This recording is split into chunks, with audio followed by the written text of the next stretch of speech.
NDA exams के 90 days approx left हैं और अब हमारा ध्यान होगा कि क्या स्ट्रैटेजी बनाएं कि 90 डेज में हम मैक्सिमम स्कोर कर पाए। तो इसके लिए we have come with this video जहाँ पे हम बताएंगे आपको कि क्या 90 डेज में आपको इंग्लिश में पढ़ना है वेर इन आप ज़्यादा से ज़्यादा स्कोर कर सकते हैं। और ये बात फैक्ट है कि जीएटी में इंग्लिश पोर्शन एक ऐसा पोर्शन हो जाता है जो आपको बहुत ज़्यादा मार्क्स लेके देता है, राइट। और ये जो आपका स्कोर है इसको अब भी कर सकता है एंड सच में अब कर सकता है अगर आप इसको स्ट्रैटेजिकली पढ़ते हैं। तो सबसे पहले शुरू करते हैं प्रॉपर स्ट्रैटेजी के साथ। अब देखो 3 चीज़ें इम्पैक्ट करती हैं। सबसे पहली चीज़ इनएक्यूरेसी, वोकैबुलरी और ग्रामर आपके पेपर में जो आपके मार्क्स को डाउन कर रही होती हैं। अब इसी चीज़ को हमें बेटर करना होता है। अब बच्चा रटने के सेंस में देखो कहते हैं ना रटंत विद्या चलंत नाई, इस बात को तुम्हें समझना पड़ेगा कि जो रोट लर्निंग है उसको हमें यहाँ रोकना पड़ेगा। We will have to understand the concepts and practice, बस यही एक फॉर्मूला है इसका सबसे बड़ा, जिसमें से अब सबसे पहले बात करते हैं वोकैबुलरी इन्हांस करने की। वोकैबुलरी इन्हांस करने का क्या तरीका है? रीडिंग देखो हमेशा से कहा है हमने कि रीडिंग जो है अपने आप में एक मेजर सेक्शन हो जाता है जो आपकी इंग्लिश को कवर करता है और आपकी इंग्लिश को इम्प्रूव भी करेगा। अगर आप रीडिंग कर रहे हैं तो ये बात आप ऑलरेडी देख चुके होंगे, नहीं कर रहे हैं तो स्टार्टेड नाउ, राइट। उसके अलावा वर्ड मैप्स बनाओ, है ना, इस वर्ड है इसका ये सिनोनिम है, ये एंटोनिम है, एक प्रॉपर अपना रूट ट्री बनाओ बैठ के, ठीक है।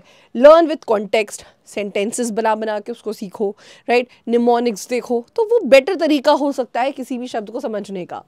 देन वी हैव टिप 2 क्या है? Improve grammar skills. अब ऑल्दो ग्रामर का जो पोर्शन है वो पिछले 2 पेपर्स में काफ़ी कम कर दिया गया है, लेकिन फिर भी 5 से 10 क्वेश्चन तो हैं।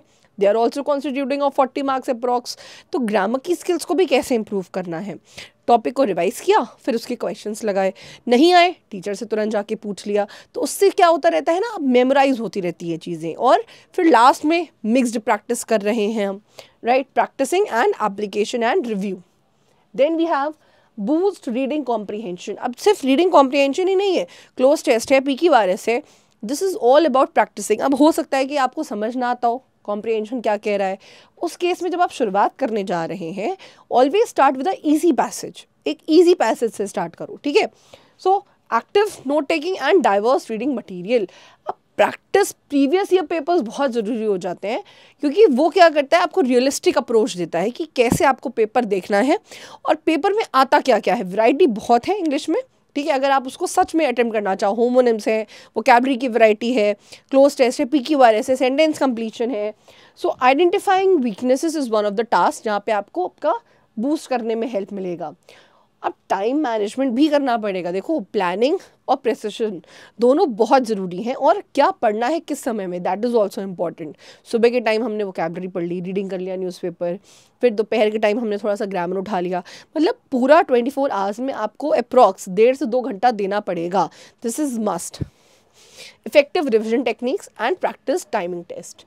ये जो सिलेबस है ये अपने आप में कंप्लीट सेंस दे रहा है।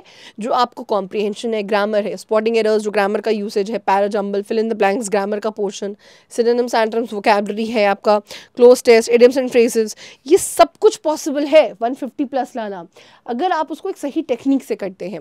वोकैबुलरी की जहाँ हम बात करते हैं वी टॉक अबाउट कि लेक्सिकन पढ़ो, है ना। लेक्सिकन का हमारे पास कोई ऑप्शन ही नहीं है, उसी को पढ़ते जाओ अच्छे से, वही अपने आप में कंप्लीट दे देगा आपको वोकैबुलरी। ग्रामर की बुक आपने ऑब्जेक्टिव इंग्लिश लगा ली, मतलब 200 प्लस क्वेश्चंस रहते हैं हर टॉपिक के। इतने क्वेश्चंस अगर किसी टॉपिक के लगा लिए, do you think you will fail in that particular chapter? Never. तो ये अपने आप में एम्पल है, लेकिन हमें प्रैक्टिस करनी पड़ेगी। You will have to get up, कभी तो स्टार्ट करना पड़ेगा ना। तो it is better now than to repent later. बाद में पछताने से कुछ नहीं हो सकता, यू नो दैट, राइट। तो इसीलिए इस स्ट्रैटेजी को हम लोग फॉलो करेंगे और डेली, मतलब डेली हमें करना है। हमने अपना वीक चार्ट बना लिया। अब जैसे आपका डेज है Monday, Tuesday, Wednesday, Thursday, Friday, Saturday, Sunday, ठीक है। वोकैबुलरी की बात करें, डेली आपने 10 वर्ड्स सोचा कि हमें 10 वर्ड्स डेली करने हैं, लेकिन अगले दिन 10 वर्ड्स करने से पहले ये 10 वर्ड्स आपको क्या करने हैं, रिवाइज करने हैं। तो इससे क्या बनती रहेगी, एक सीरीज बनती रहेगी। Monday 10, Tuesday 10, Wednesday, Thursday, Friday, ऐसे करते करते आपने वीकली कितने वर्ड्स कर लिए, 50। लेकिन डेली हम रिवाइज भी करते चल रहे हैं, राइट।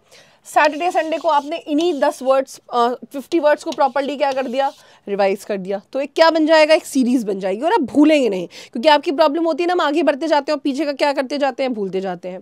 देन कॉम्प्रिहेंशन है, आपने पता है कॉम्प्रिहेंशन में हमें कम मार्क्स मिल जाते हैं क्योंकि हमें समझ ही नहीं आता। भाई ये तो मैक्सिमम स्कोरिंग वाला सेक्शन है आपका, कॉम्प्रिहेंशन हो गया, पीकी वायरस हो गया, क्लोज टेस्ट हो गया, तो लगाओ ना ऑल्टरनेट डेज पे इसको बैठ के, है ना। Who has stopped you? Nobody has stopped you, it is because you are not willing to do this, right. Alternate days पे बैठ के लगाओ, राइट। मैक्सिमम ये कितना घंटा आपका लेगा? 35 मिनट्स।